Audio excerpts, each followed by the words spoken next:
നമ്മുടെ ഹാദിക്കുട്ടൻ്റെ ബർത്ത്ഡേ ആയിരുന്നേ. ഷാഹുൽ മാമൻ്റെ സ്പെഷ്യൽ ബിരിയാണിയൊക്കെ ഉണ്ട് കേട്ടോ. അങ്ങനെ ഒരു 2:30 മണിയൊക്കെ ആയപ്പോൾ തന്നെ ഞങ്ങൾ കുക്കിംഗ് സ്റ്റാർട്ട് ചെയ്ത്. ഏട്ടന് മോർണിംഗ് ഡ്യൂട്ടി ആയിരുന്നു. ഏട്ടനും ഡ്യൂട്ടി കഴിഞ്ഞ് വന്നു. പിന്നെ അൻഷാദും ഷമീലിക്ക് ഏട്ടനും ഷാഹുലും കൂടെയാണ് ബിരിയാണി വെക്കുന്നത്. പിന്നെ നമ്മുടെ ഷൂക്കുട്ടി ദാ ഹാദിക്കുച്ചേട്ടന് കൊടുക്കാൻ വേണ്ടിയിട്ട് ഒരു സ്പെഷ്യൽ ഗിഫ്റ്റൊക്കെ ആക്കി വെച്ചിട്ടുണ്ട്. ഒരു മ്യൂസിക്കൽ പിയാനോയും പിന്നെ അവൾ തന്നെ ചെയ്തൊരു കുട്ടി ഫ്രെയിമുമാണ്. അങ്ങനെ നമ്മുടെ ഷാൽക്കാക്കയുടെ അടിപൊളി ബിരിയാണിയൊക്കെ റെഡി ആയതിനു ശേഷം കുറച്ച് നേരം എല്ലാവരും കാര്യം പറഞ്ഞിരുന്നിട്ട് ഗിഫ്റ്റ് കൊടുക്കുകയാണ്. ഫസ്റ്റ് ഷൂക്കുട്ടി ചെയ്ത ഫ്രെയിമൊക്കെ കൊടുത്തു. പിന്നെ ഓരോരുത്തരായിട്ട് വന്ന് ഗിഫ്റ്റൊക്കെ കൊടുക്കുകയാണ്.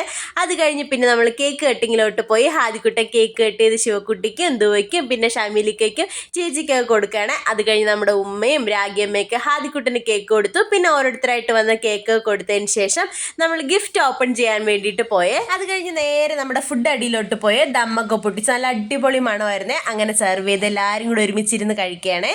കേക്ക് കട്ടിങ്ങും ഫുഡ് അടിയൊക്കെ ആയിട്ട് ബർത്ത്ഡേ നമ്മൾ അടിച്ചു പൊളിച്ചേ. ബൈ.